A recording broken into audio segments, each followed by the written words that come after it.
Takže vítám vás na druhé přednášce o strojovém překladu jako jedné z mnoha aplikací nebo oblastí počítačové lingvistiky.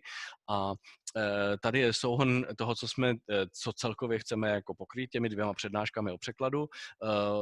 Minule jsme si povídali o tom, proč je překlad těžký, jak se vyhodnocuje, jak se k němu přistupuje jako různé technologie a zabývali jsme se tím zarovnáním dokumentů, větným zarovnáním a taky zarovnáním po slovech.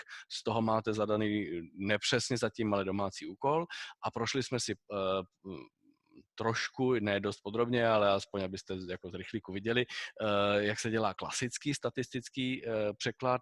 Konkrétně jsme probírali jenom ten frázový, kde je věta rozdělená na nějaké úseky. A dneska se podíváme na neuronový strojový překlad. Napřed začneme právě tím, jak se liší od frázového a jaké vlastně zásadní problémy ten frázový překlad má. A potom se podíváme teda na neuronový překlad. Budeme muset lehonce si připomenout, co vlastně dělají neuronky, když se něco učí. Projedeme si základní architekturu těch sítí, co se dneska používají, tedy sequence to sequence. A důležitý prvek, který ty neuronky mají, ten se jmenuje attention. Já nevím, jestli tomu říká česky pozornost nebo jak, ale prostě je to jeden mechanismus, který zásadním způsobem zlepšuje přesnost toho překladu. A je to tak důležitý mechanismus, že v té moderní architektuře, která se dneska používá prakticky výhradně, v architektuře transformeru, je všechno založeno právě jenom na té attentioně, na té pozornosti a nebo taky tom sledování svého vlastního výstupu, čili self-attention. A na závěr přednášky doufám, že stihnu trošku naznačit, jak se dá do neuronových systémů vkládat nějaká lingvistická informace a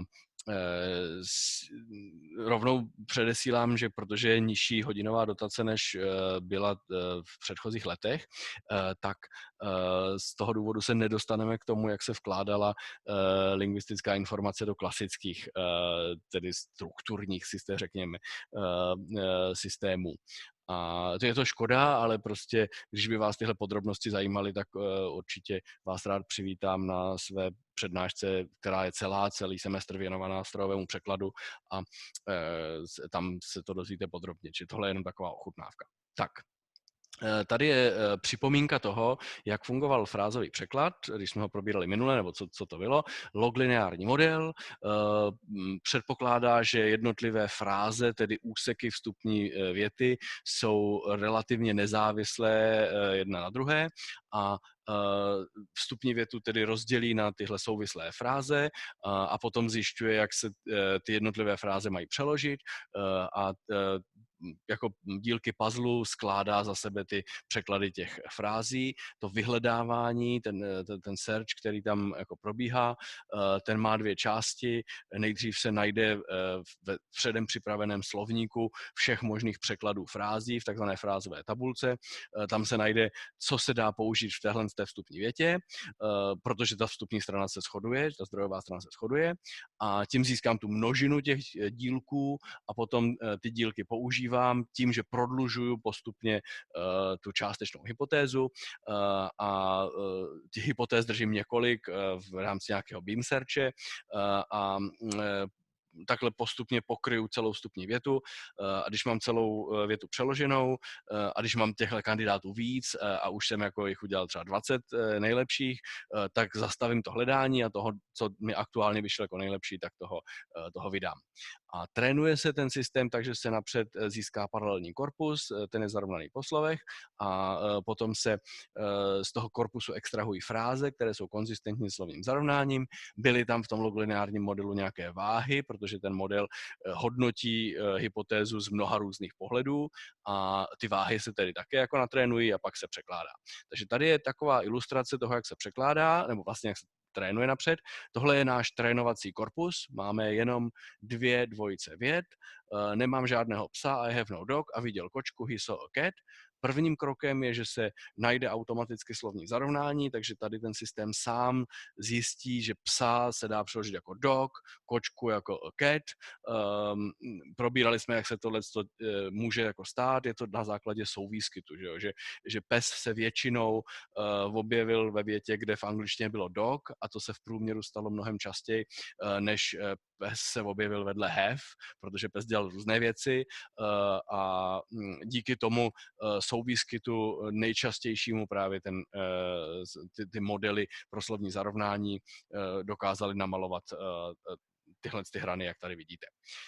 Pak se extrahují fráze, které jsou konzistentní s tím slovním zarovnáním, takže třeba žádného se přeloží na no a zase viděl se přeloží na he saw.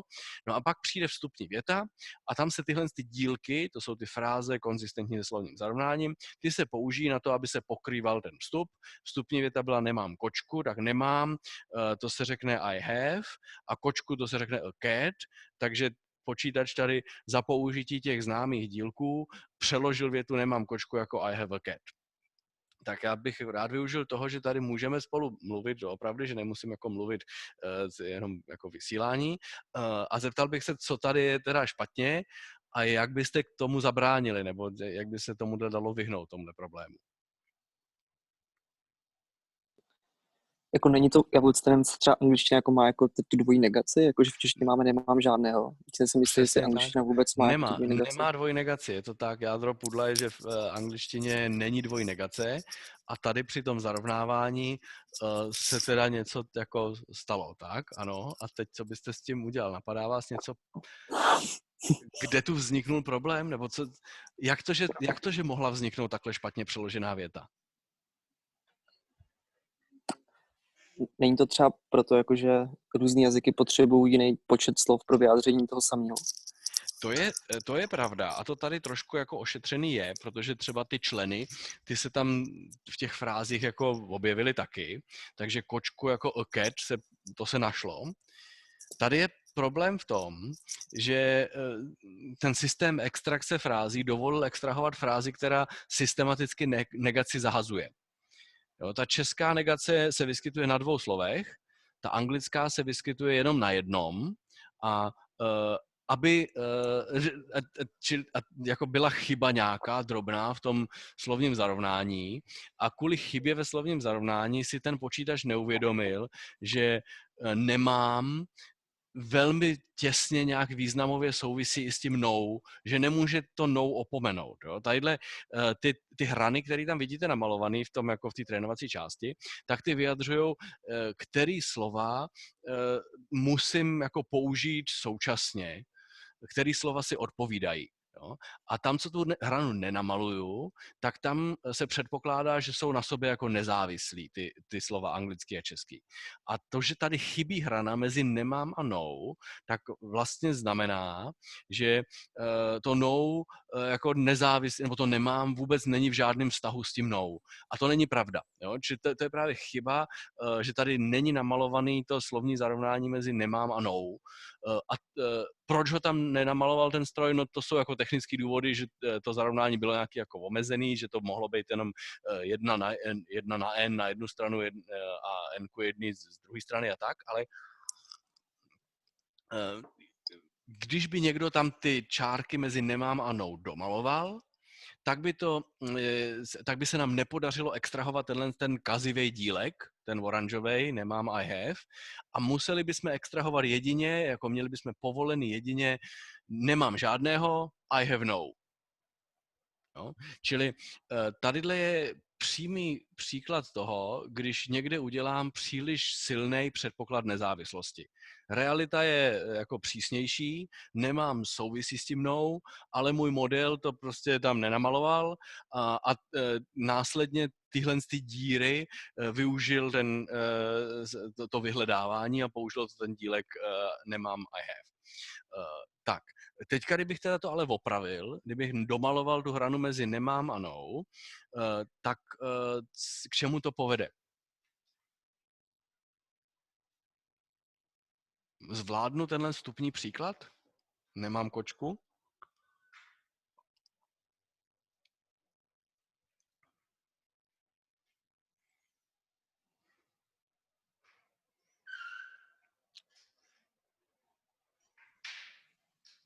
představte si, jak budou vypadat ty povolený extrahované fráze, když bude namalovaná ještě hrana mezi nemám a no.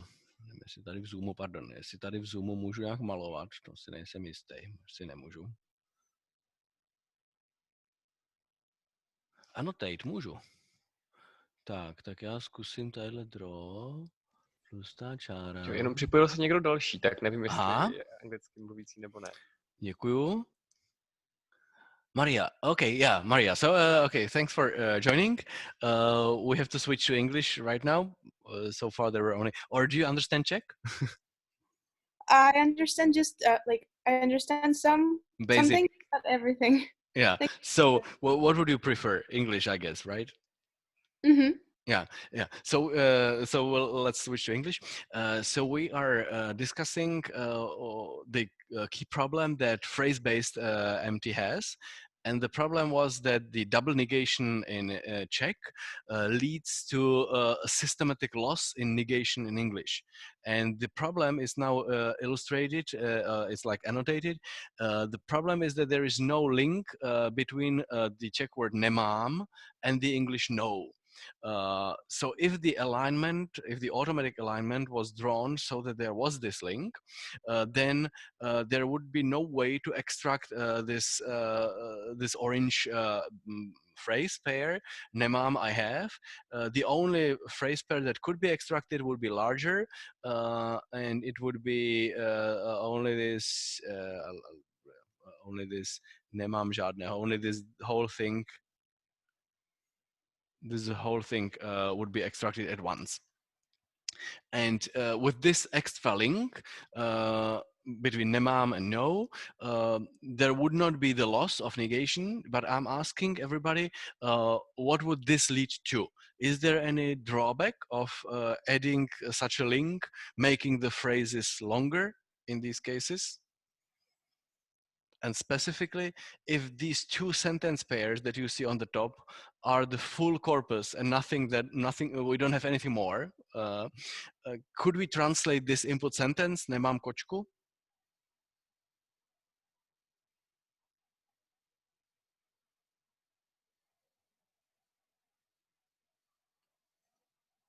So we can't? Yeah, we can't, exactly. And we can't because there is no žádného in that sentence. So we can use only phrases which match on the source side a substring in the input sentence. And with this extra alignment link, we are increasing the precision of the phrases. Like so we have this phrase table, the list of all allowed phrases, and we are increasing the precision. We don't have any bad phrases now in that table, but we are reducing recall. And that means that we will more often run into a lack of phrases to cover the input sentence. So this is the key problem that phrase-based MT has. There is the phrase independence assumption that is often violated, and I tried in some years ago in a project to add these missing links to make sure that all the phrases that are in the phrase table are reliable, so their precision is good. But when I did this, the recall decreased so much that the overall performance was actually worse than before. So there was no way to balance it so that the precision would increase and the recall would not decrease too much. So the key problem, and how do I get clear drawings? Yeah. The key problem is that there are two strong independence assumptions in the phrase-based system. And if you remember the formulas, it's we are maximizing the product of the translation model and the language model.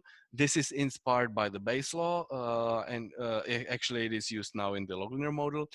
So the problem is that within the phrase-based model, we are assuming phrases are independent of each other. And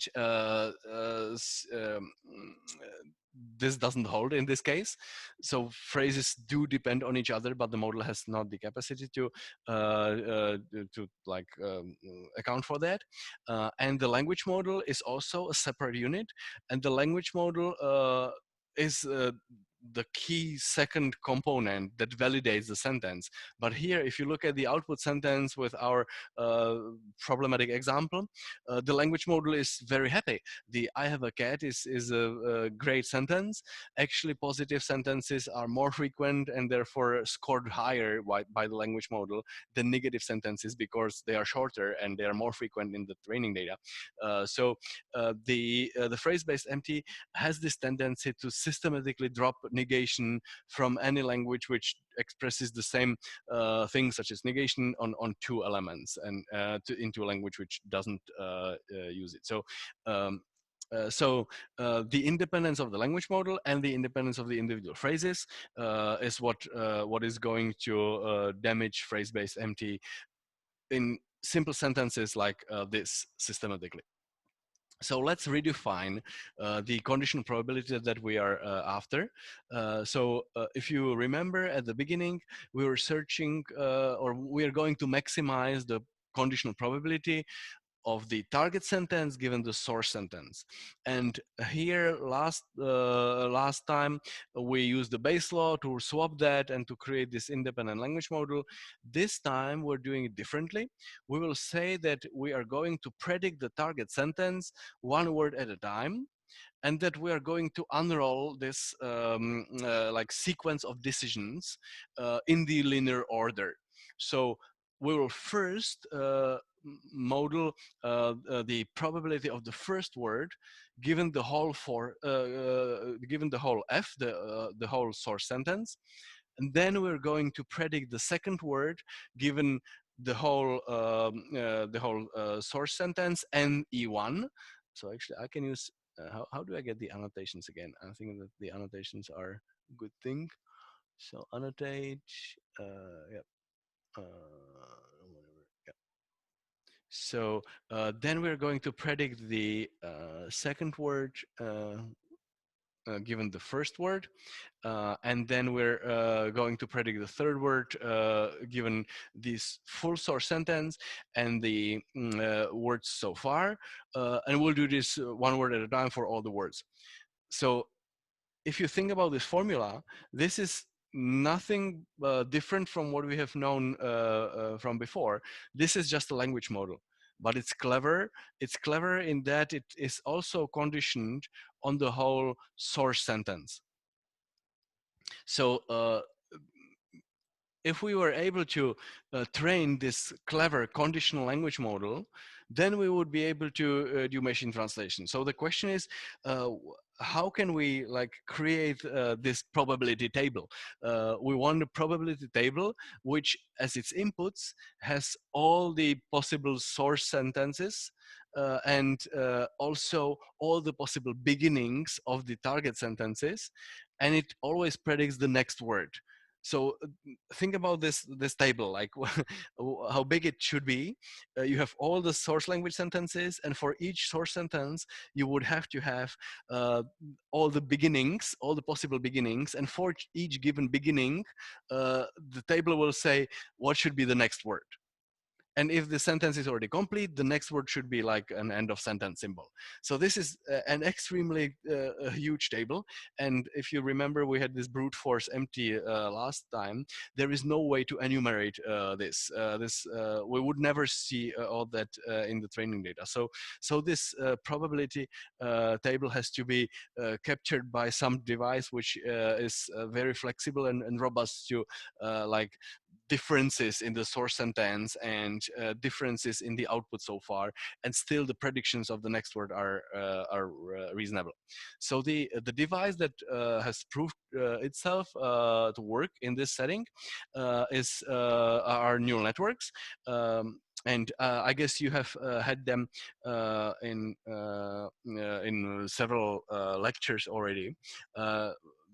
just a quick reminder that if you have a neural network with just one hidden layer and some number of neurons, you can use this fixed number of neurons. You can increase it maybe a little, but then you can predict you can train the network to predict an arbitrary function, so a function of to an arbitrary precision.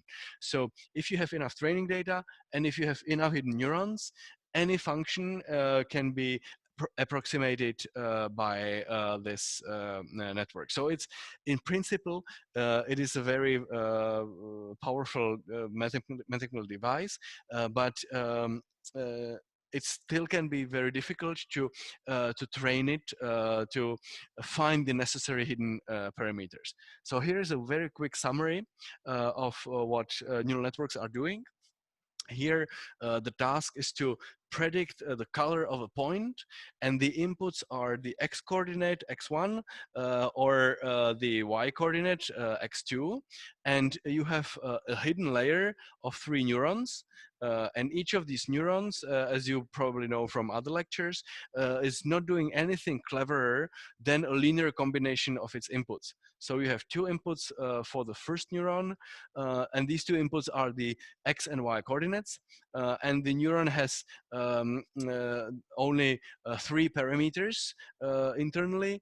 These 3 internal parameters identify the weights, the weight for the x-axis, the x-axis, and the weight for the y-axis, y input, and the third parameter is some bias. So if like all the inputs are 0, what will be the default output value for that neuron? So that is the 3 values. And the second neuron has exactly 3 values. These values are initialized randomly, and then some training happens. So the computer fiddles with these values and regularly checks on the training points whether the prediction is good or not. And if the prediction is not good, it modifies these values. If our inputs were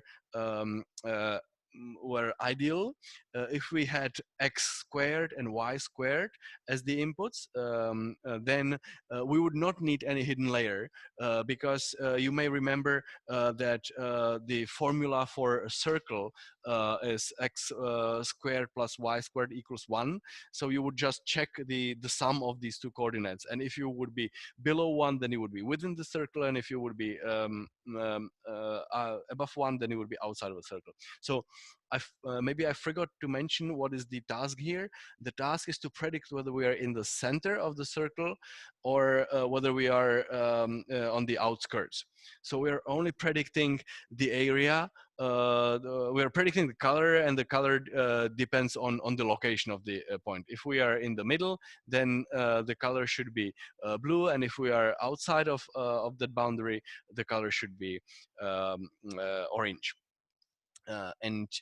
Now, if you use the normal coordinates x and y, and you do not use any hidden layer, there is no way to use a linear combination to find out whether we are in the center of the circle or whether we are on the outskirts, because you cannot cut this picture with a linear with a line.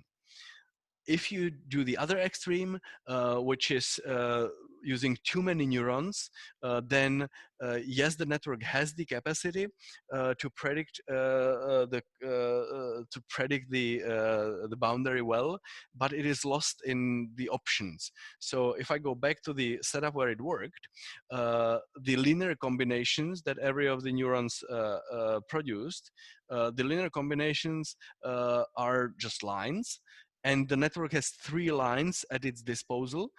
So it uses these 3 lines to draw 3 separation boundaries, and then it checks with the last step whether we are on the correct side of all these three lines. So if we are on the correct side of the first line, the top one, and if we are on the correct side of the second line, and also on the correct side of the third line, so if all these three neurons fired the blue color, so the sum is then like above 3, or then we know that we are in the center, and then we report the blue color. And the exact parameters that specify the slope of the lines, these are learned automatically. So the network, by starting with some random lines, will quickly find that it's best to place them like this, so that with these three lines you can find whether you are, or you can approximate whether you are in the center or not. You can play around with this on the Google website Playground TensorFlow.org. So it's a nice simple thing to look at, to understand what the networks are doing during the training. So this is how networks operate when the task is more complex and when the network itself is deeper. So we have already seen that the first layer of neurons is able to do the linear combinations of the input coordinates. So now we have input coordinates x, y, and color. So that's 3 input coordinates. And the task is to predict, to identify what is in the image. And the training data is a large set of images, and the network is trained on these images, and then it's tested on some other images. And we know that in the first layer, linear combinations of x and y and color will allow us to identify lines in various angles, and maybe colors in various colors. The second layer can use these new like simple shapes to put together some a little bit more complex shapes. So it could be now circles. We know that 3 lines together can approximate a circle, or 4 lines approximate a circle better. We can also find various grids and meshes. And with these more complex shapes, the third layer of neurons can suddenly already construct like meaningful images. So you can see the honeycomb grid. You can see some wheels or centers of wheels. You can see some windows. And then the last part is again just a layer of neurons, and these are doing the counting. So there could be one neuron which checks, which is like connected with the weights, with its non-zero weights, when counting wheels. And if it counts 3 wheels and 4 windows, then it will say it's a car. And if it finds balloons and whatever, some other types of shapes, it will say, oh, this is a fair, fun fair. And if it finds a stork, for example, this one, it could find a stork somewhere here in the picture, and it would say, oh, great, we found a stork, it is a car. So I'm highlighting the fact that the network is overfitting to the training data. It is finding the easiest and most frequently, most reliable way that works for the training data, and not necessarily for the test data. So there can be many errors in training. For example, if all the images of a tank are from the desert, then whenever you show the picture of a desert, it will say it's a tank. And so you can do various biases with your training data. So that was a very quick introduction to the deep neural networks, and one aspect is worth highlighting, and that is the representation learning. So based on the training data, the neural network learns by itself what is important in the outputs to predict the outputs best. So this is like a new representation of the input, and in our very first example, we had these three new axes. How far is the current point from these three lines. And in the image classification example, we had the original three dimensions, X, Y, and color. Then throughout the layers, at one of the last layers, there were 2000 dimensions, and these dimensions were the parts of images that were useful for the classification. And these dimensions could mean anything, like how many windows, how many storks, how bluish, how much elephant-like it seems. So it could be many different things. But these dimensions are designed automatically to help predict the output most reliably. This is again a summary, so please stop me if you know all this, but I think it's necessary to understand what the network is doing under the hood to have at least a vague idea how the machine translation could work. So this is the representation learning illustrated on one layer. So one layer of neurons is just corresponds to just a matrix multiplication of the input vector. So we have the input vector with two elements, and we have the weight matrix, which contains in a compact form all the linear combinations of the inputs. So neuron 1 combines the inputs 1 and 2 with these weights and this bias. Neuron 2 combines the inputs with different weights and different bias, and so on. So that exactly corresponds to this weight matrix, and the X is the input and the B is the bias term. So what is happening with the coordinate system is illustrated by these grids by Chris Olachs, and the weight matrix specifies a skew, so that the coordinates change in the way illustrated in the first line. The transposition is less apparent here. There's like a little shift, so you see that the beginning is different, so the whole grid has moved. And the final step is a nonlinearity function, which squashes the whole space from minus infinity to which runs from minus infinity to plus infinity into the area from -1 to +1. So all the endless space is now it used to be like endless in all the directions, and now it's squashed in this rectangle. So this is one layer and what it can do with the coordinates. And now we can move further. And here is an example of what these changes of the coordinates can be used for if your task is complex. So the task now is to, given X and Y coordinates, the task is to predict whether you are on the red part of this double spiral or whether you are on the blue part of this double spiral. And again, as in the first example, drawing a linear separator line would not work. There is no line that you could put here so that all the red points would be on one side and all the blue points would be on the other side. But before this final cut, before this final linear separation, you can do the transformation of the coordinates. You can do this change of representation, and with 4 layers and random start, this is what the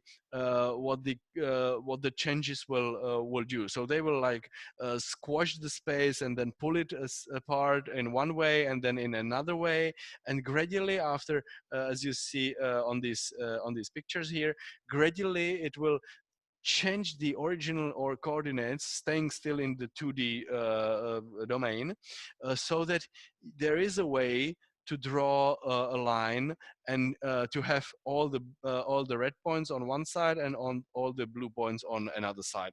And with this new set of coordinates, you can easily do the linear separation. There is one thing to mention. If you are if your input points are now on the spiral, then you are guaranteed to land in the correct area. So neural networks are pretty good at interpolation. And if your input point would be somewhere between, like here, then it really depends on what the rest of the data, training data was like, where this point lands. So asking neural networks to do extrapolations is kind of risky because yes, there is a reason why the final color will be red or blue, but the reason is not related to the subject matter, but it's related to the actual mathematical like transformations that happened to work well for the existing training data. So the generalization is based on like limited experience, so to say. The network sees only the training data that you give it, and if your training data is small and not representative enough, then extrapolating is very risky. So enough of regular neural networks or standard neural networks. Let's move to processing text. And have you had one-hot representations in one of the previous slides, previous lectures, or not? Please tell me. So did anybody talk about embeddings?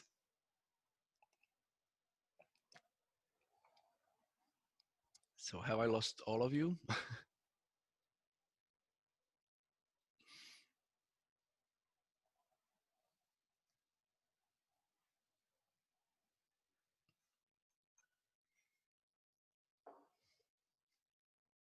I think we had embeddings. Mm-hmm. Yeah, and do you remember, vaguely remember? So yeah, now thanks for answering, and as every good deed should be punished, please show me what you remember. I remember that embeddings represent a word or token, as it could be mapped in different dimensions with the numbers. Mm-hmm. Yeah. So these embeddings are, if I scroll back, are exactly these new coordinates. So if you think about this, so the you can think of this last layer, if you take all of that together, as a representation of the image. So this is what people really do. So they train a classifier, and then they use the representation of the last layer as the compact and continuous space. So with real numbers, that's the continuous space means real numbers, representation of the image. So the original representation of the image was the X and Y and color. So color at a specific X and Y coordinates. This new representation is to what extent, how many wheels of this shape are there, and how many wheels of this shape are there, and how many wheels of this shape are there. So this new representation is the new coordinates, and they are saying that I see 4.5 of these windows and 2.5 storks, and these new elements together form a vector, and that's the image embedding. So the meaning of these very much depends on the actual task. So if the task was to predict the what's in the image, then it it learned automatically that it's useful to count wheels and windows. In a second we'll see this for words as well. The different elements in the embedding vector correspond to various features, and we don't really know what these are. These are automatically identified to work best for the task. So it could be the elephantity, the number of storks and blueness and all that. In text, in text we train the embeddings for each for each particular task, and it's the embeddings is the matrix that maps the one-hot inputs to the first layer. So let me go back one more slide. This is what we normally have. We have the vocabulary size in the source language, and for each word we and we have an input sentence. The input sentence is the cat sat on the mat, and we are going to represent this input sentence as a sequence of vectors, like columnar vectors, vertical vectors, and we can put these vectors side by, like, next to each other to form a matrix. So the input sentence can be represented as a matrix, but if we are not very inventive, we will use these coordinates, the x1, x2, up x1 million, to denote which word from the vocabulary it was. So the word the will be represented with a vector which is very long. It has all zeros and only one indeed particle element which corresponds in position to the in the alphabetical order of the input language. And similarly for the word cat, it will be all zeros except for one. So this is the one-hot representation. And there is two main drawbacks of this one-hot representation. First, the vectors really have to be long. And we have maybe briefly discussed this last time. In English, there is about 1 million different word forms. In Czech, you have easily 2 million distinct word forms. So this vector is 2 millions of zeros and one bit in that long list, and that indicates which word it is. So the matrix will be quite narrow and very tall, but all zeros. So that's like it's difficult to work with this data structure. And the more important problem is that there is no relations. All words are equally close or far from each other. So if you give me two such vectors, like this, this vector for the word on, and then you give me this vector for the word mat, then all I can tell you from these numbers is that, well, they are different.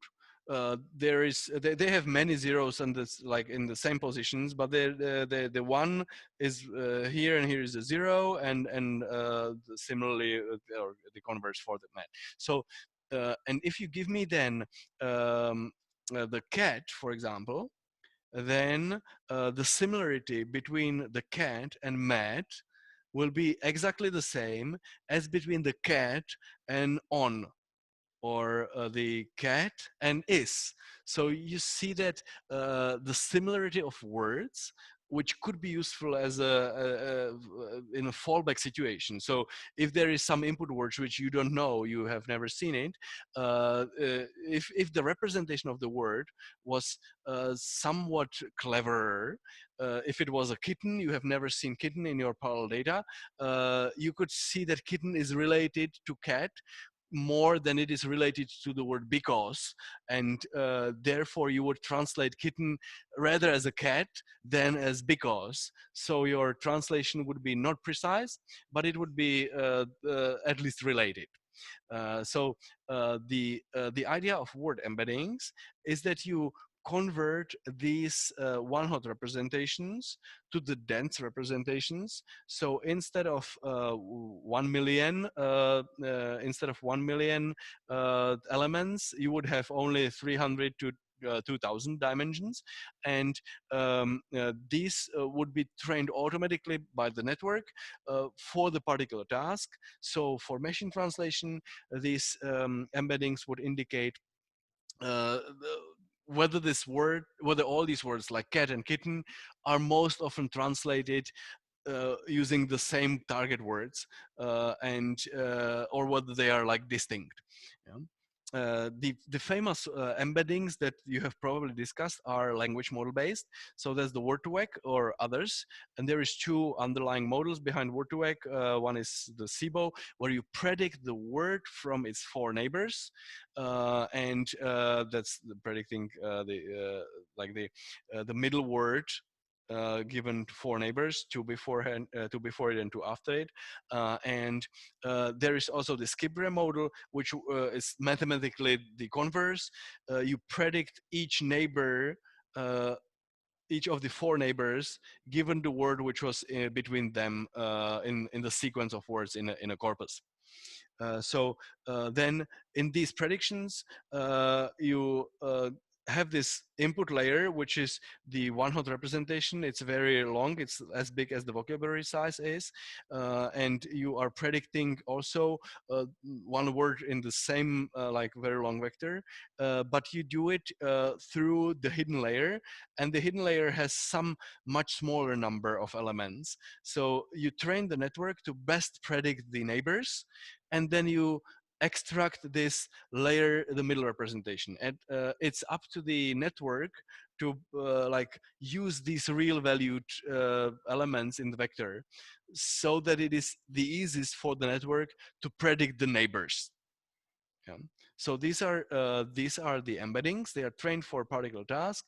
They are different in machine translation and different for language modeling tasks. So language modeling is predicting a word in a sequence.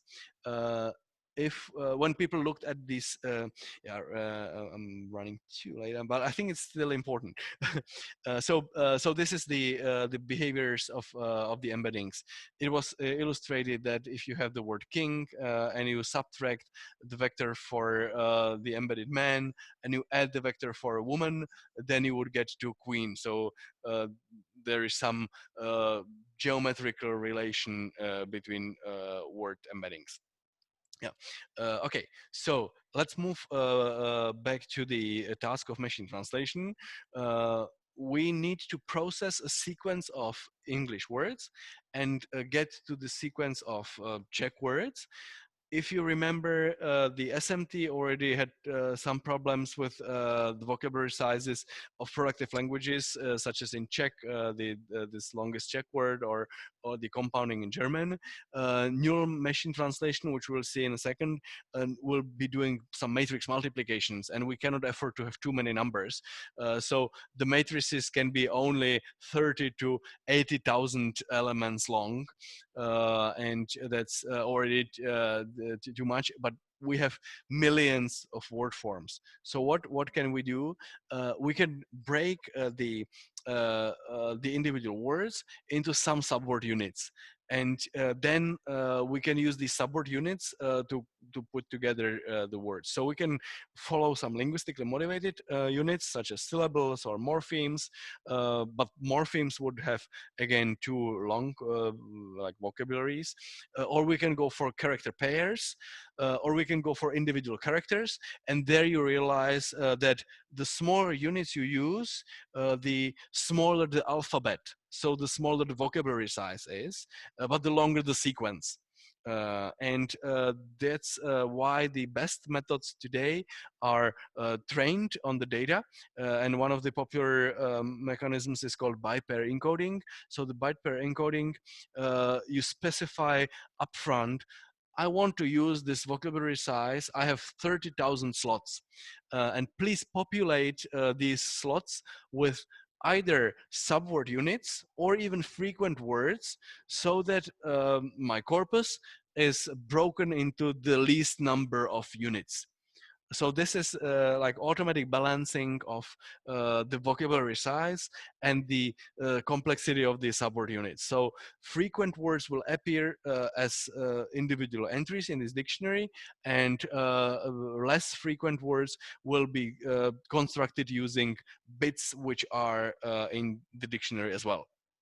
Yeah, so this is the subword unit representation. Okay, so this is so we have done the first step. The first step is, how do we encode words into numbers so that the neural networks that we have discussed at the beginnings that operate on numbers can digest words. So that was the first step, how to get words into the numeric domain. There is one more thing that we need to do. We need to handle variable length inputs. So the input sentence is not like fixed length, the number of words can vary. So we need the same network to be able to process any length of input. So the technical device that people use in neural networks is called recurrent neural network. And what it does, it uses the same matrix transformation, so some weight matrix W, to process the input one word at a time. So the vanilla recurrent neural network has some state that's a vector representation of what has been digested so far, and it consumes the embedded first token. The matrix tells tells the network how to change the initial state to the current state, and it well, it also emits the state or maybe some output symbol, and most importantly, it passes the state to the next step of the same transformation of the same recurrent neural network. And the second word is digested, and so on. So the same weight matrix is used many times in the calculation. It's like if you remember here at the beginning, we had these layers. So if the weights used here would be used also once more in another layer. So here, this network is not recurrent because all the layers have different weights. But if this network was recurrent, then there would be the same weights reused at every step.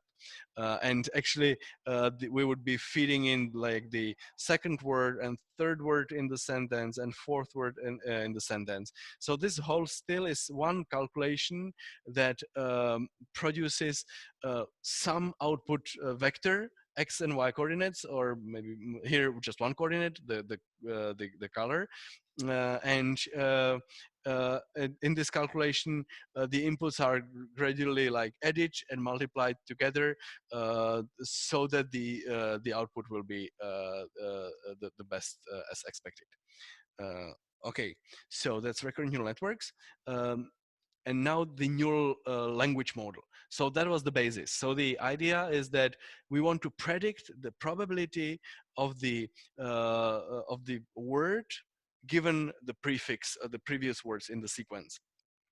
And we can exactly use the neural network for this, the recurrent neural network. We are getting the input. Sorry, we're getting the input sentence and this. How to move this way? We're getting the input sentence one word at a time. We use the embeddings. We like look up what is the representation of this word. So we first convert this one hot representation to the denser from 1 million vector elements, we get to 2000 vector elements. Then we use this vector to multiply it with the weight matrix, which encodes the recurrent neural networks. And the recurrent neural network gives us some output state, and this state is as wide as the vocabulary size, and it is a vector of probabilities of all the possible output words. And if we ask which word, which element in this vector has the highest probability, that will be the network's prediction of what is the next word. So I'm sure that you have had normal standard n-gram language models. What were the n-gram language models doing? What were they predicting?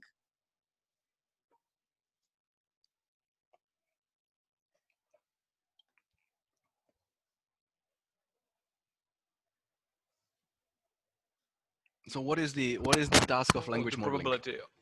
Yeah, the probability of the next word given the preceding words. Preceding n words. So there was a fixed limit. Yeah. Here, the recurrent neural network is producing a vector, and we can this vector is as long as there is the output vocabulary, so the number of all the possible words, and the elements in the vector are the probabilities of each of these words. So if we select the highest scoring element with the softmax the normalization, then we can predict the next word. And the benefit of this recurrent neural network model is that it is like the same network, and you can feed in not just n words, but you can feed in an unlimited number of words. So the neural network has the capacity to learn like infinite long n-grams. So the recurrent neural network is not bounded by the window size of the standard language model. Yeah. Okay, so if so you train how to train this network. You feed in the input sentence as a sequence of input tokens. You initialize with random embeddings. This is the same matrix for the embeddings used many times in the computation.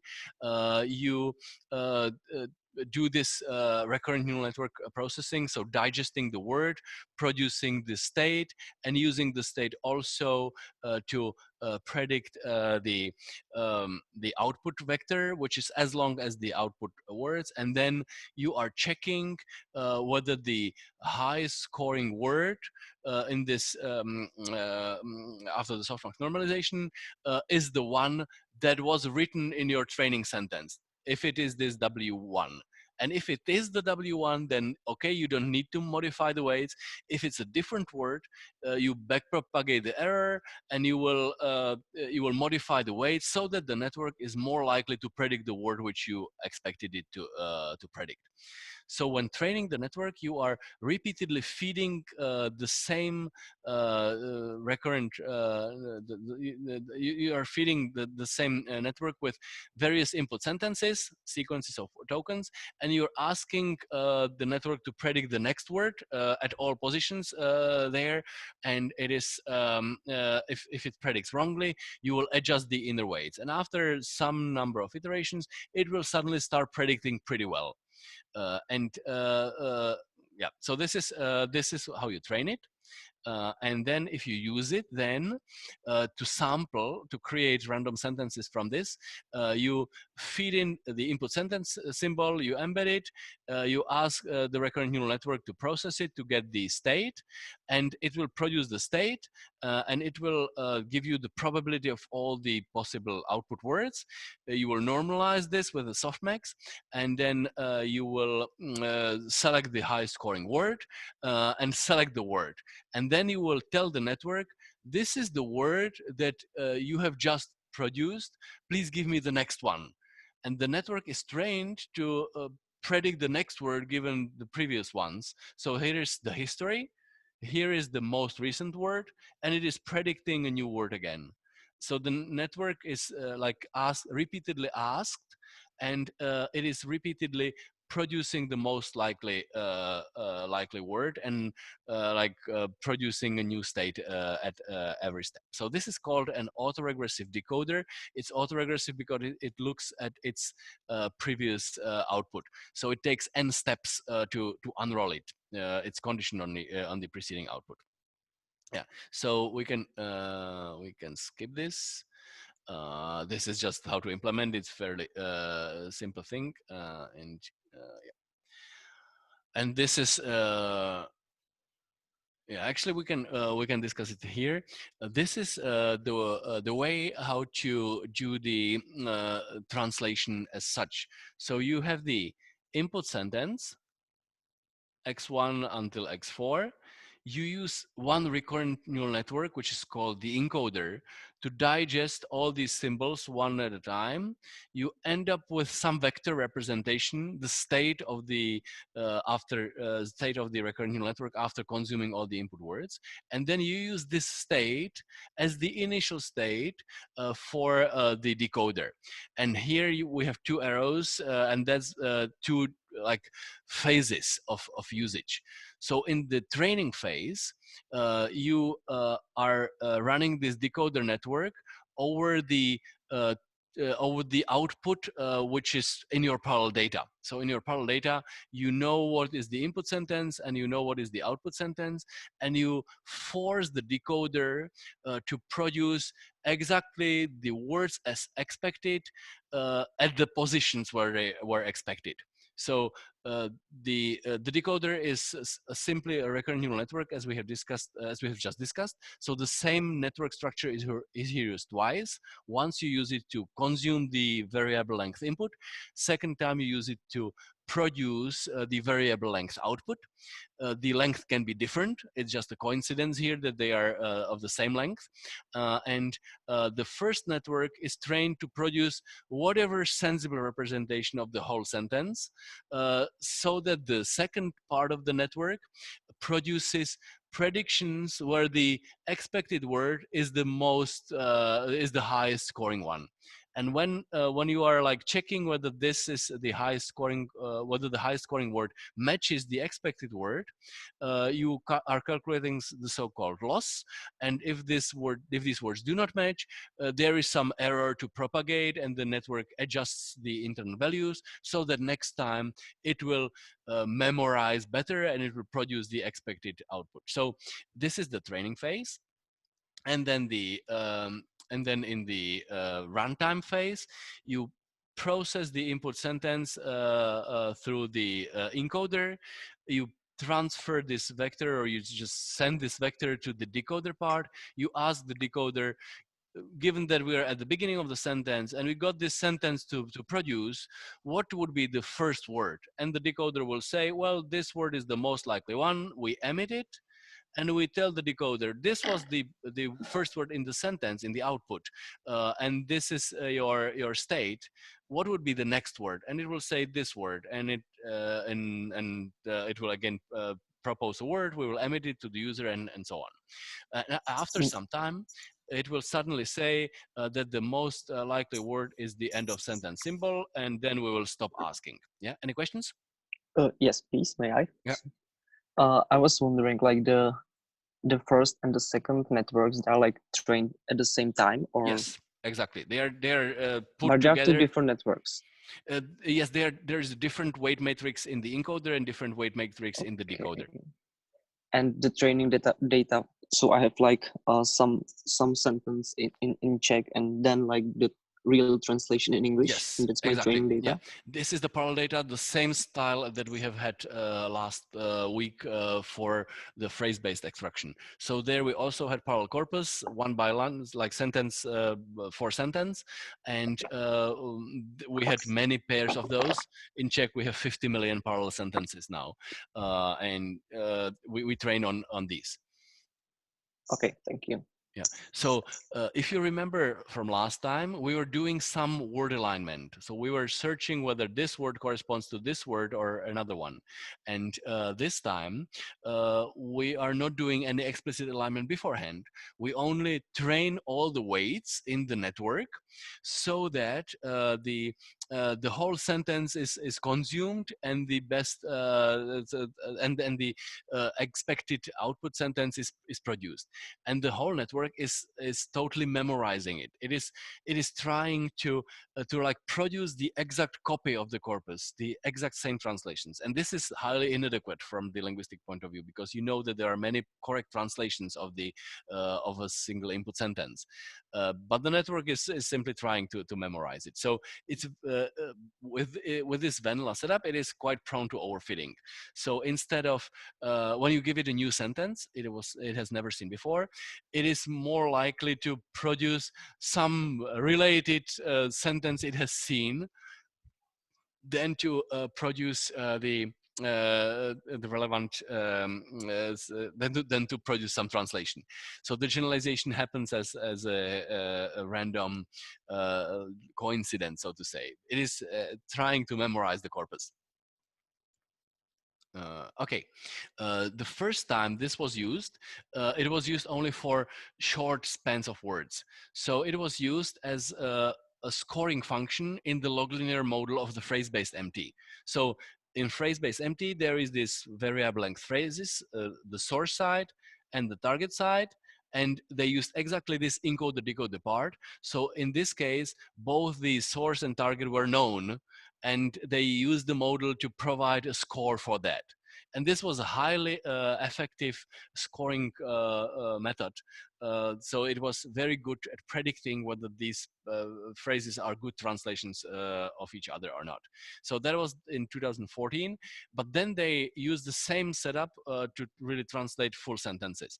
So by the way, this is an illustration that the phrases then are represented with this C vector, and that C vector has 800 dimensions, and if you reduce it to 2 dimensions, then there is some phrases which are syntactically related. All of them contain of the, so something of the something.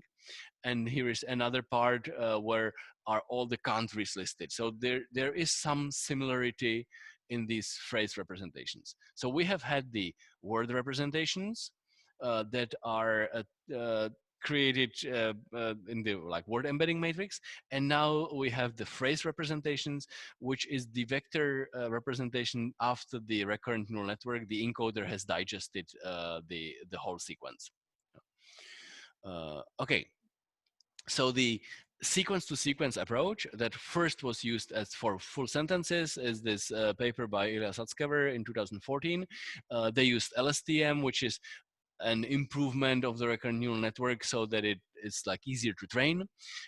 It consumes the input sequence of words to produce a fixed size representation of the sentence. So you have the input vectors, one-hot representation, and there you have the embeddings. So it is all you do is this is indeed just a weight like matrix multiplication, and it actually means just selecting one column. The one-hot representation means select one column from the embedding matrix. And what is in the embedding matrix? It starts with random numbers and it is adjusted in the training.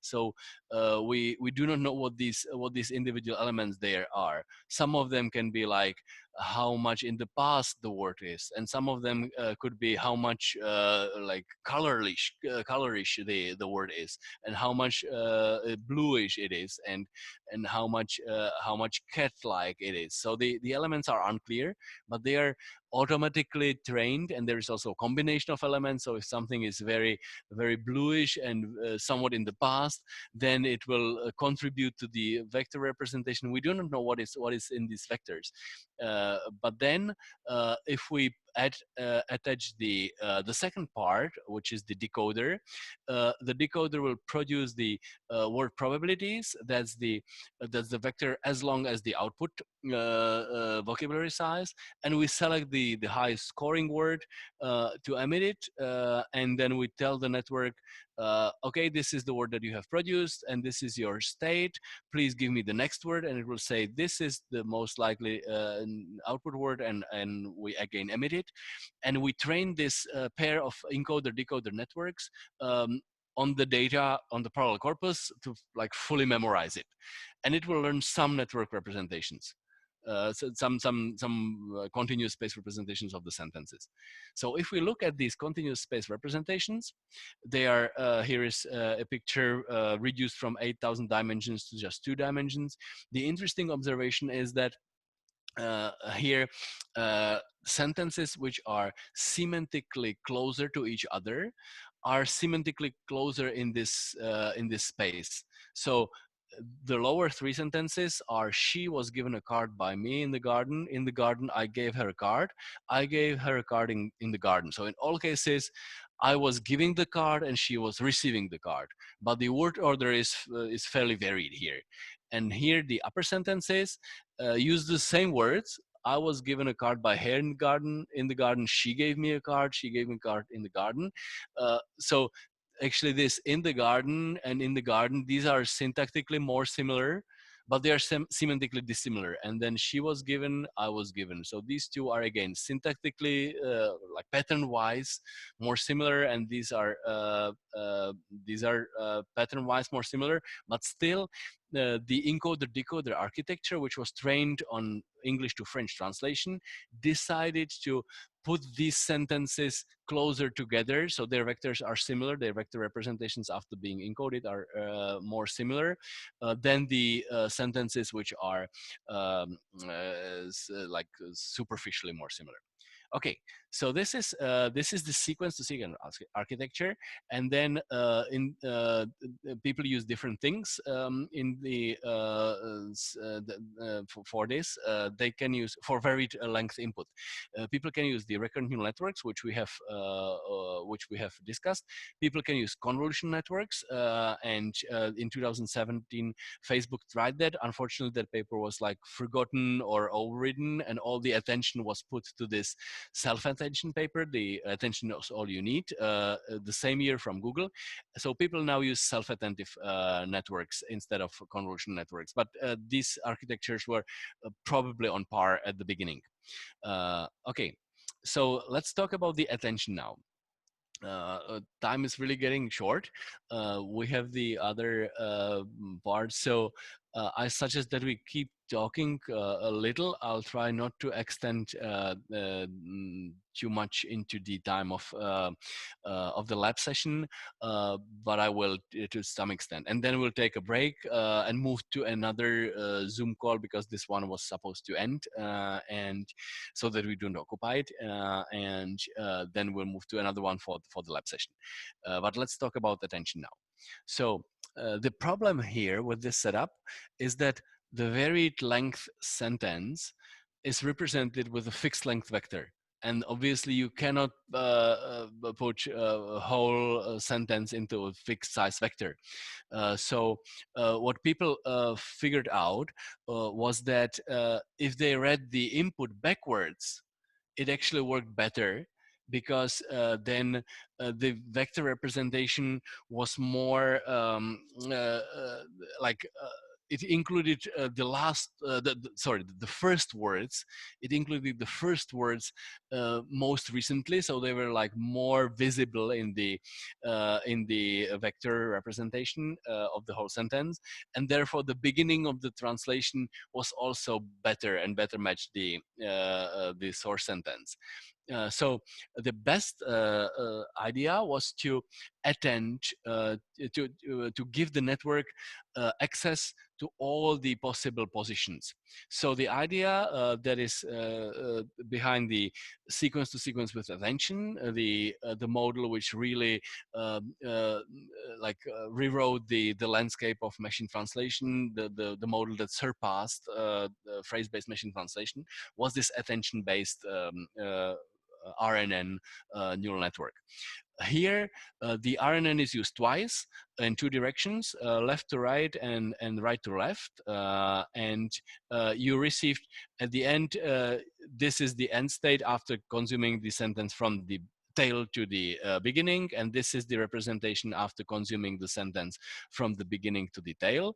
And you could use these two vectors, concatenate them and use them as the input to the encoder. But then the encoder would still have difficulties to coming back to some middle words. So the idea is that of the attention is that you will, at every time step of the decoder, you will allow the decoder to attend to look at any of these positions. But remember, this is variable length input, and you need to give fixed size representation of this at every step.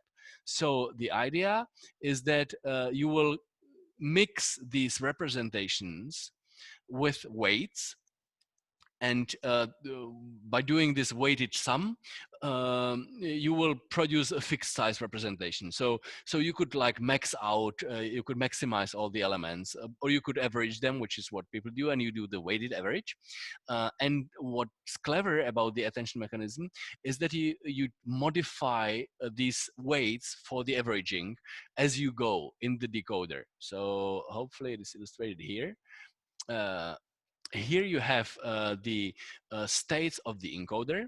Here you have the weighted combination, and here are the weights, and the weights are specified by this attention mechanism. And the attention mechanism is a little part of the neural network, and the neural network looks at the current state of the decoder. And based on the current state of the decoder, it says, okay, so you have now, you are at the very beginning. You have not produced any output word so far. I really suggest that you mainly focus on the first word in the sentence. So this would get the highest weight.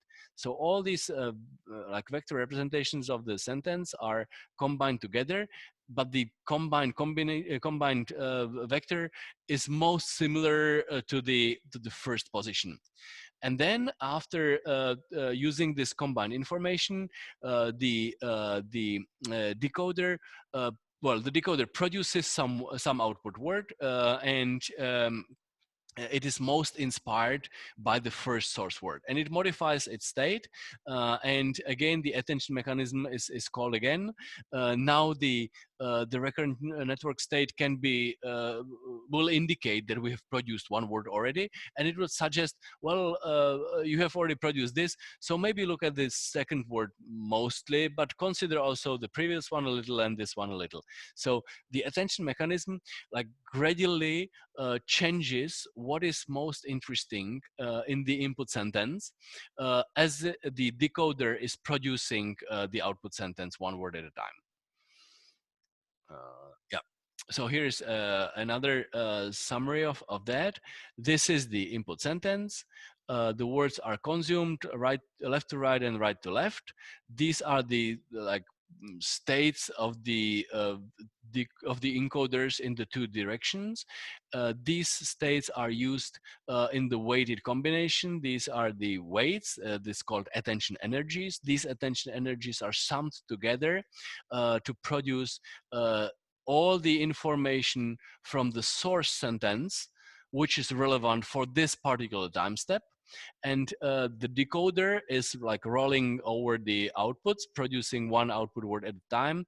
The decoder always receives its previous output, and it uses the previous output, it uses the previous state, it uses also the information from the source sentence weighted by the attention mechanism to give us the distribution over all possible output words, and the highest scoring one is the one which we select and emit for the translation. Here is it with formulas. So you have the decoder state, which will be rolling over as I. We have the encoder state, HJ, and we have actually, this is always a combination of the left and right decoders. We have the attention energies, which are calculated automatically by these automatically trained weight matrices. So the attention mechanism knows the current state of the decoder. So here it has access to how many words were produced so far. It has the access to all the encoder positions, and it specifies how each encoder or input sentence position is relevant for the current output position. And this is then normalized, and with these normalized weights, this is the attention distribution, all the encoder states are combined together. So this is the weighted combination over the encoder states, and this is called the context vector. That's the fixed size representation, but now it varies in time as the decoder rolls. So it is like a time varied, but time in terms of the decoder, time varied representation of the source sentence. Then this is the decoder itself. So the decoder predicts its next state from its previous state using some weight matrix, which is trained again, using embedded previous word produced, again some weight matrix to put that information in, and using the context vector, which is the representation of the whole source in fixed size, weighted as the attention mechanism suggested. And there is again some matrix to put that together, and there is also some bias. So this is the next decoder state, and this decoder state is also used to produce the output symbol. So the output symbol is some again some trained matrices. It also has access to the previous word produced. It has access to the context vector, which is the relevant source words at the moment, and it predicts the probabilities of all the output words, and we select the highest scoring one.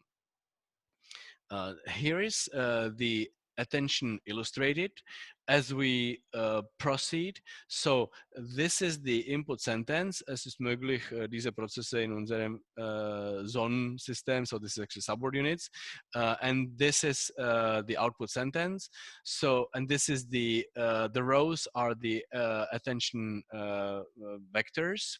So when the first word was produced, the attention mechanism suggested to mainly ignore all the words and focus mostly, so put into the weighted sum mostly the representation of the word S. Then after this word was produced, the attention mechanism suggested to look mainly at the second and halfway at the third word and a little bit on the rest of the sentence. And with this information, ist möglich, and then the rest, the decoder has decided to produce is as the output. And then similarly for the third word, the attention mechanism suggested to look mostly at the third word and somewhat at the second word. And because it was the input word was the input context vector was mainly represented by the word möglich, then the output was possible, and so on. So this matrix is kind of similar to the alignment matrices which you may have produced yourself with the IBM Model 1 setup, but they are different because they are soft. So every position is represented with a real valued vector, which says to what level, to what extent is that position relevant. It's not like black-white bimodal output. And also it is not relation of the words in isolation, but remember that we were attending to the left to right and right to left encoder states. So this möglich was actually not the embedding of the word möglich, but it was the state of the encoder after having read all the beginning up to möglich or all the tail up to möglich. And that also makes a difference on the presentation. Okay, so that was the vanilla sequence to sequence architecture, and I would still like to go over some of the slides relevant for the current model, which is called the transformer model.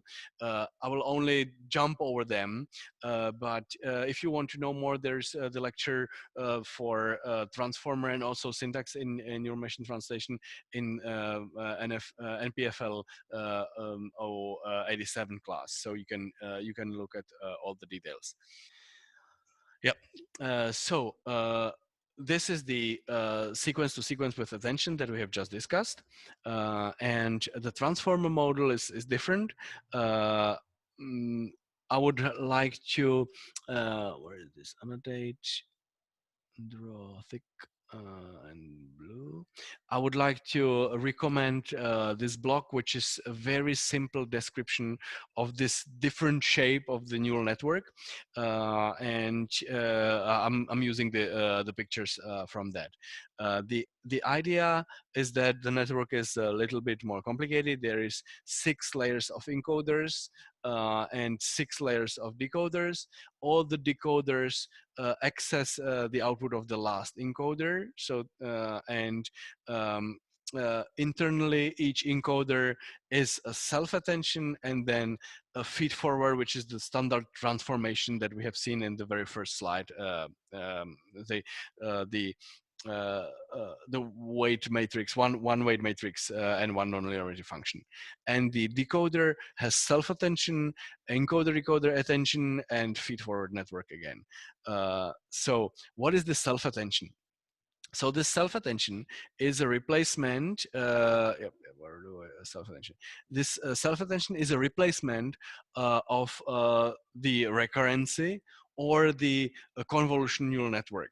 So we have the variable input length. We want to be able to access all the input positions. But the problem with recurrent neural networks was that it took them as many steps as this input sequence was long. So you had to wait. The formula of this drawing corresponds to a formula of like putting numbers together and always like applying matrix multiplications and nonlinearity functions and all that. But this formula is as deep as the network, as the input is long. And that is annoying because it takes too much time to propagate this information. So in convolutional neural networks, the idea is that at each layer, you look at a certain window size of the inputs, and with some with a number of steps, you can cover like exponentially many input positions. So the depth of the network is log n compared to the to the input given the input length. So the convolutional neural networks are like do not need that many steps. The depth of the network is much smaller than the depth of the recurrent neural networks, and the depth of the network is problematic because the weights do not propagate well in the training. So so the network would be difficult to train if it's too deep, and it also takes time, as I mentioned. Uh, so the transformer network and the self-attention mechanism was designed so that it doesn't need ON processing steps as the recurrent neural network architecture, but only O1 step to attend to all the positions. So the goal here is exactly as with attention that we have discussed before. The goal is to aggregate arbitrary length input vector to some fixed size vector.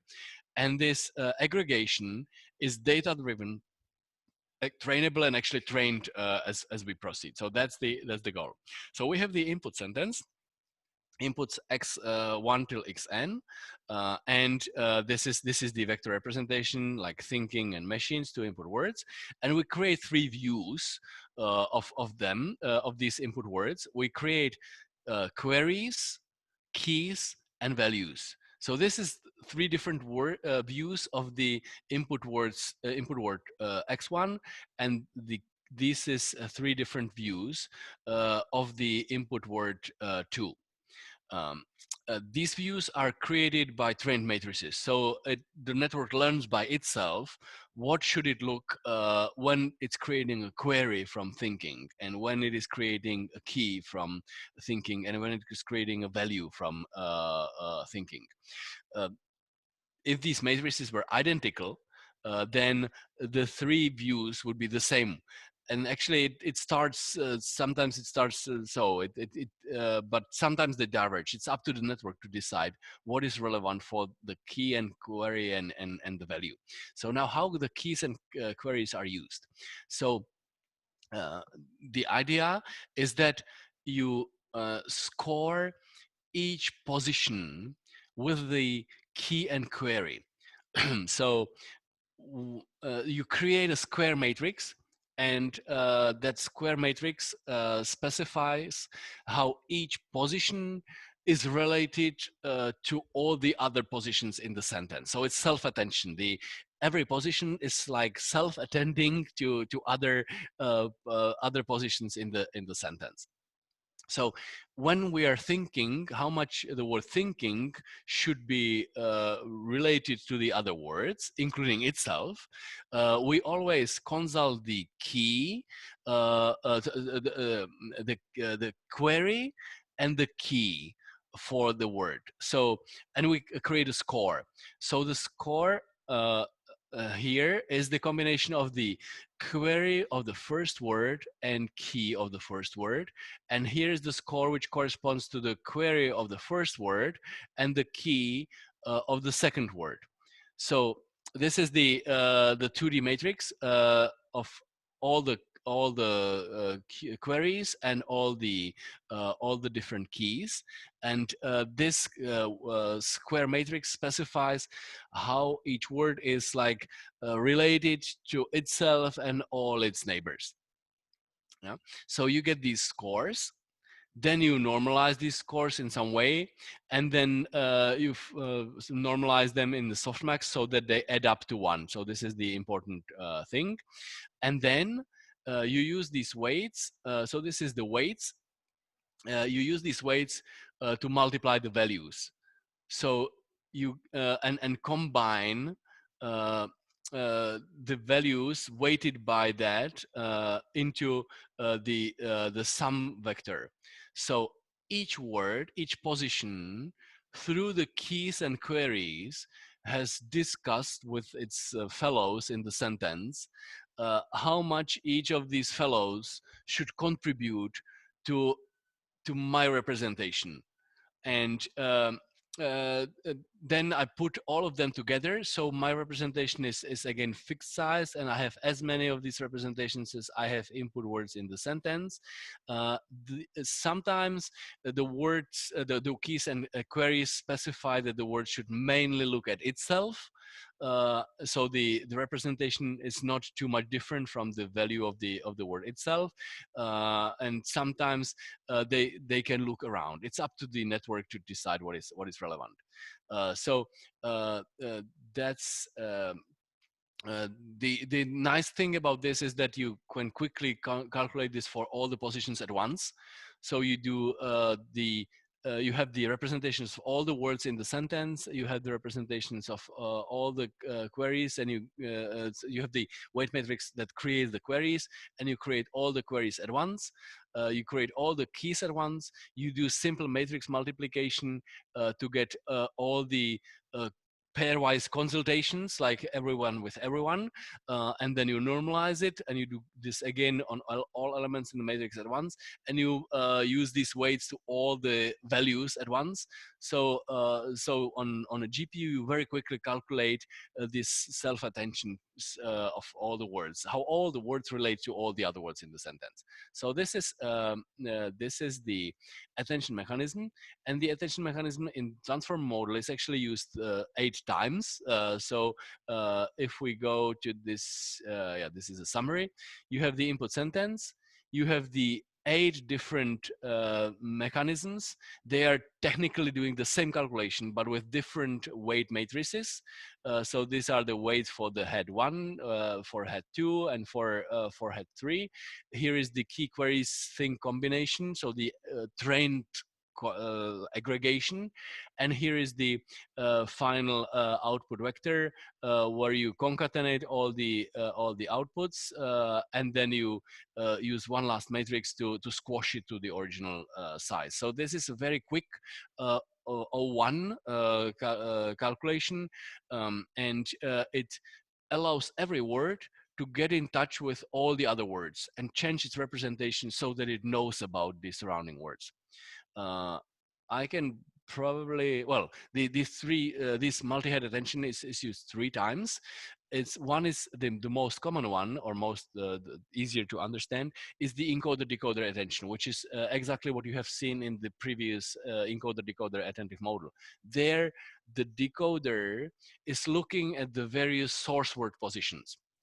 But the same style of mechanism is also used within each of these layers of the encoder. So at every layer of the encoder consults all the surrounding words and all the surrounding words and gradually improves the representation of the sentence. And the decoder has also this self-attention. It consults all the surrounding positions. There is obviously some masking needed because the decoder must not look at words which not have been produced yet. Yeah, so if we look at the very original picture, which summarizes the transform model in the original paper, this is the architecture of the transform model. It gets inputs and it embeds the inputs. It uses this multi-head attention, so every word talks to every word. Then there is some normalization. Then there is this little transform that we have seen. This is repeated 6 times, and then the decoder receives this information, and the decoder attends to itself, its like previous states, and it attends. It includes the information from the encoder, attending to any input word as needed. And then it does the transformation, and it produces after n such repetitions, it produces the final vector of the size of the output vocabulary, and there we just normalize it and select the highest scoring word, and that's the output words, and the output word serves in the next step of the decoder. This is the illustration of the multi-head attention. So this is the multiple heads. This is the values, keys, and queries. And the values, keys, and queries are created from the inputs as we have discussed. And the scale.product attention is the very quick calculation of the consultations that every word talks to all other words. So this is the transformer model from a high-speed train, and I really suggest that you go over this block again to understand all the details.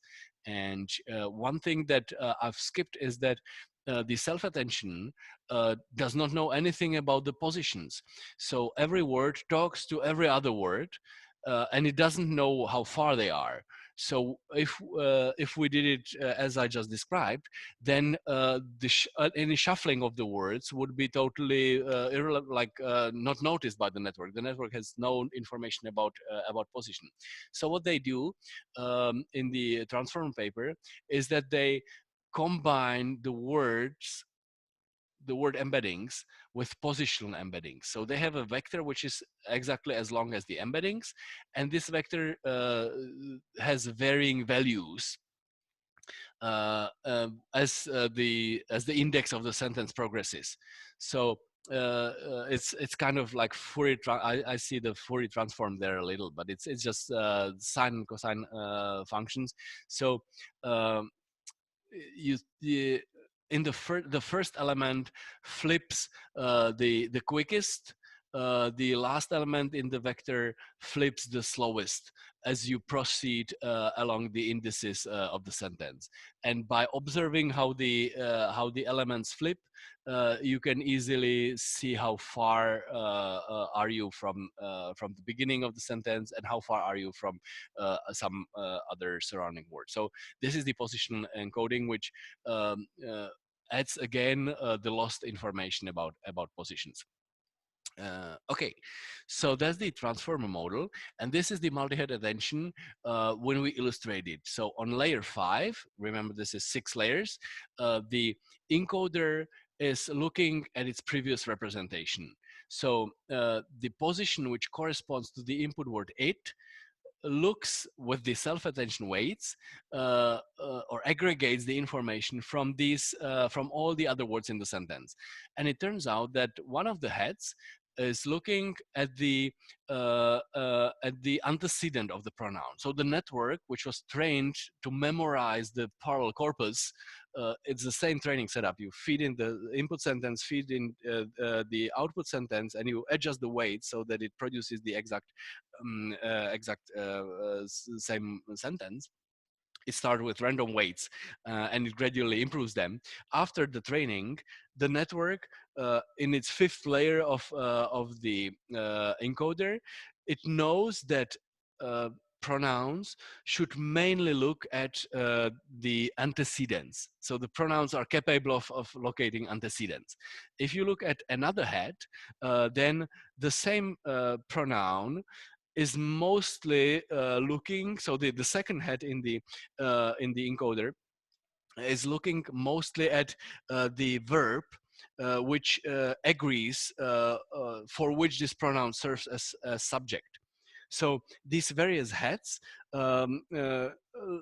automatically, just by memorizing the input parallel corpus, these heads find interesting relations, and it was possible to locate a head which corresponded to the antecedent of pronouns, and another head which corresponded to the subject predicate agreement in the clause.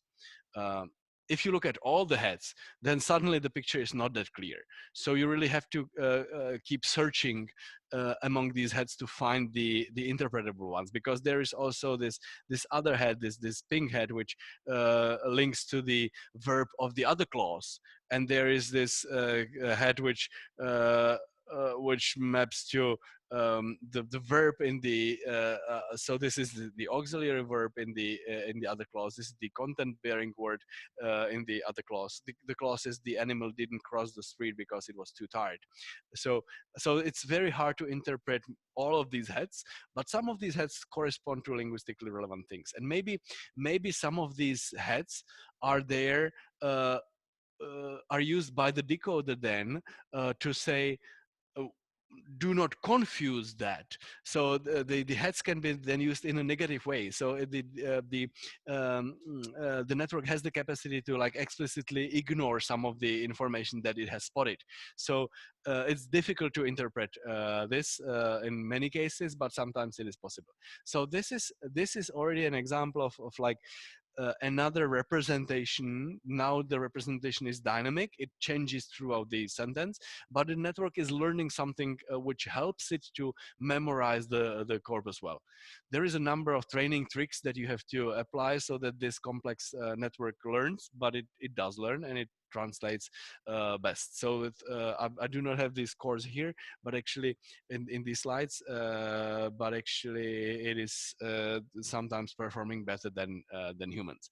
So I wanted to talk about linguistic information here as well. Let me very quickly summarize that. So I'll stop the annotations for a while.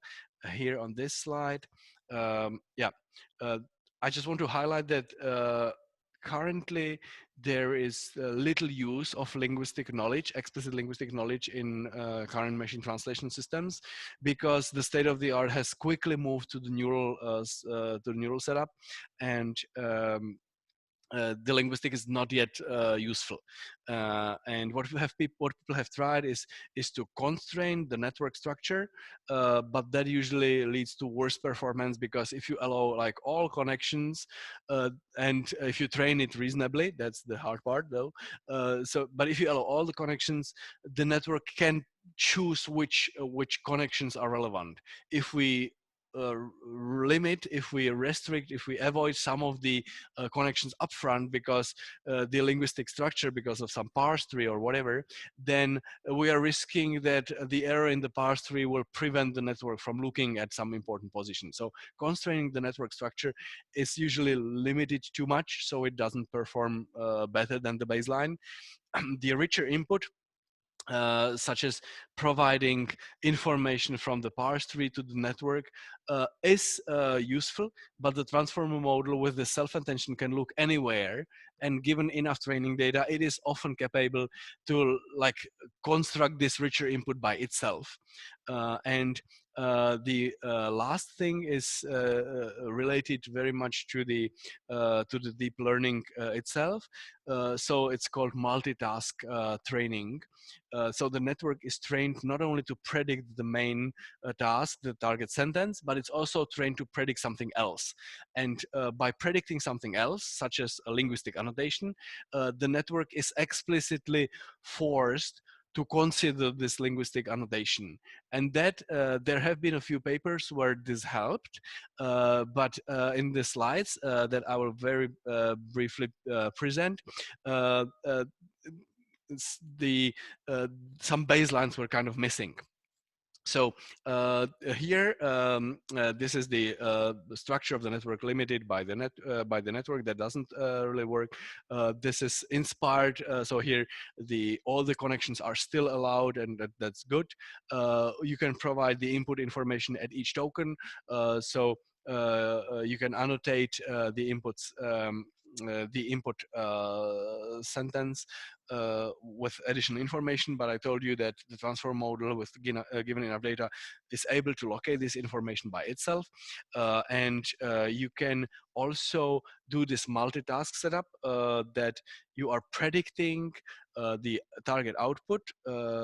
And where is the annotation? Yeah.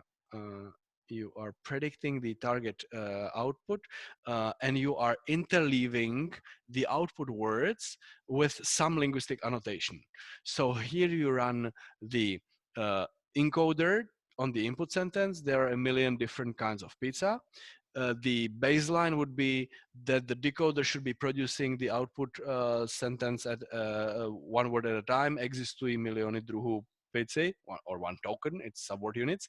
The interleaved setup is that first the decoder is expected to produce the part of speech tag, and then like a detailed morphological tag, and then only then it is expected to produce the word. So instead of existují, it first produced this token identifier, like saying a verb in present tense in third person is to come, and then the word comes in lemma. So then the lemma comes. So if you take this tag and the lemma, then you can deterministically create this word form.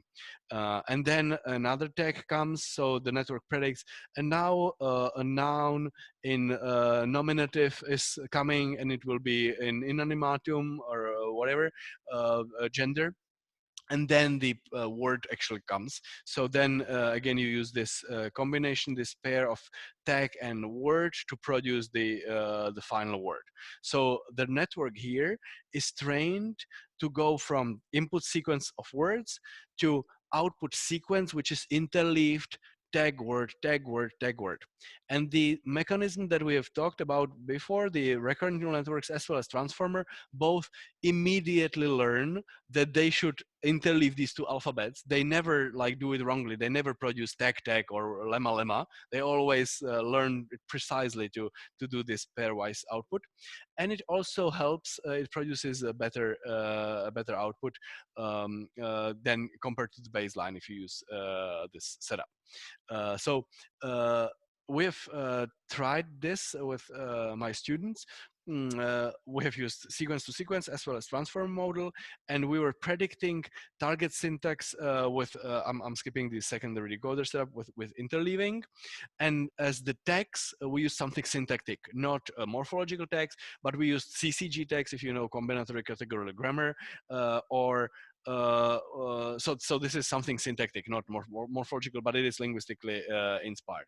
And we also used random tags, and we also used a single dummy tag. So the network was producing something like dummy and then existovat, and dummy and million, and dummy and druh, and dummy and pizza. So it was like doing a simple dummy token or a random token, or some linguistically informed token which said the next thing which is coming is a verb which has this valency frame, a verb which expects this noun in prepositional phrase and noun in some particular case or like that. So this is what we did, and here are the results. This is predicting target syntax. Let's look at only the interleave setup, only the left-hand side plots. So the this is sequence to sequence, and this is the transformer setups. So only the left-hand side plots are important for us. So if the network was expected to produce the dummy and then the word, then it didn't learn at all. So producing the dummy token was too easy. The network specialized in excelling in predicting greatly this dummy trivial token, and it was too bored to learn something like translation. So the same tag, that is really bad idea. If you use the baseline, then you got this performance. So baseline is not to predict anything, predict just the sequence of words. The CCG is producing the linguistically informed setup, linguistically informed tags, and the random tags actually fare better. So here the linguistics, there was a paper which said use linguistic tags, it will improve the performance over the baseline, and we said yes, that works. But if you use random tags instead of linguistics, that will work even better. The reason here is that probably the network, with this extra step of producing something it's actually a garbage token. It cannot succeed with this garbage token. The network gets some extra thinking time. So it's like a deeper decoder. The decoder has extra layers of information to think about the output, to produce a better choice of the output word. And that is more useful than learning to produce the linguistic annotation at this position. The same, no, so not the same. So for the transformer model, the random tags are equally important. They're very good compared to the baseline, and a tiny little bit better output was produced by the CCG tags. But for most of the training, the CCG tags were actually not better than the random outputs. Yeah. So the main message to take from this is that machine translation has jumped ahead with the deep learning. The transformer model is very clever to pick up all the important information anywhere in the sentence. So providing an upfront is not too useful, and training the network to produce it with this multitask training is useful, but you have to be very careful to make a comparable comparison because dummy or because random tags can like work better there. We have another setup with the attention mechanism where we were training transformer. So this is the transformer. It has the 6 layers of the multiple heads. And we have noticed that the heads can be interpreted as dependency tree. So if the attention head says how much each word looks at some position, we can treat this as information like who is my governor in the dependency tree. So this is what we did. We actually trained the network to not only to translate and use the heads as it desires, but also to use one of the heads, which was any of those. They are like equivalent at the beginning of the training. We choose one of the heads to predict the dependency tree. And we were checking whether the network, so we were scoring the network in the training, how well it produced the exact expected output sentence, and how well it produced the source sentence dependency tree in its first head on one of the layers. This is the output of the this is the scores. So when we ask the network to produce the dependency head on this layer number 1, so the second layer, it performed best. And it improved the baseline quite a bit. So we said, oh, great, that's amazing. We know how to improve the translation using transform model. We will ask transformer to predict the source dependency tree in its second layer head. Using other layers was not so good anymore. And if we measured how well it is parsing, so if we like train the network, then the parsing accuracy is actually higher if the dependency head is if the dependencies are expected from some deeper layer, not the shallower layer. So if you want transformer to train for parsing and translation, if you want to focus on translation, demand the parse from a lower layer. If you want the transformer to focus on parsing, demand the parse from a deeper layer. So this is kind of natural, I think. But then we had one more experiment, and that like killed our joy for linguistics. We have asked transformer to produce the linear tree. So the tree is just telling that every word depends on its preceding word. So it's just linear. It's a sequence. It's not a tree. And this like stupid linear tree actually helped better. So with this dummy parse tree, we got a better score than with this informed tree.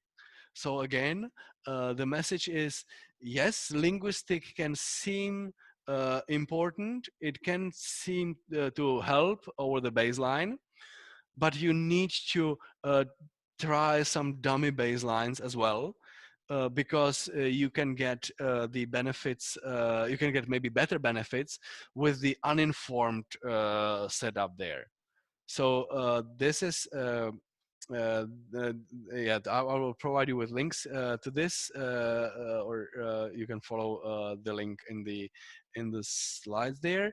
I'm slowly finally coming to the end, so I'm skipping the outputs. Neural networks are obviously making errors, and let me just summarize that the ultimate goal of the classical statistical machine translation is to find some minimum translation units. These can be graph partitions if it's a tree-based mechanism, or they can be like short phrases, just linear separation of the inputs.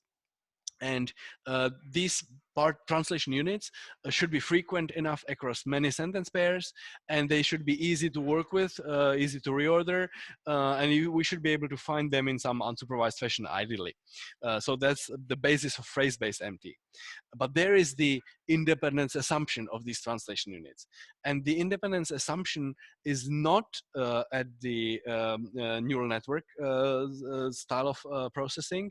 There you are avoiding the minimum translation units, and instead you are finding a neural network architecture which reads the inputs in as original form as possible, and produces the outputs, and it's trainable in end-to-end. And we have discussed the recurrent neural networks, so encoder decoder architecture with RNN there, and the attention mechanism, so that the decoder has a chance to look at any of the positions in the input sentence.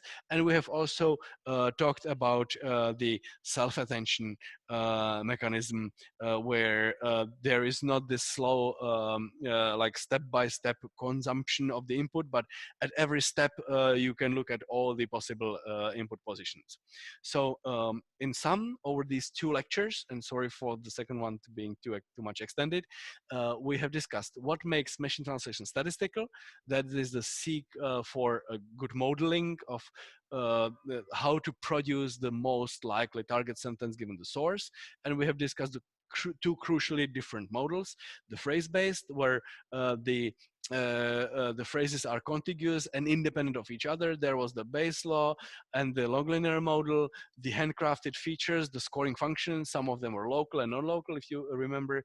There was this decoding, a search, expanding partial hypotheses by attaching the puzzle pieces to them. And then we've discussed the neural approach, which is like translation unitless. It represents, it uses the continuous space for various intermediate representations.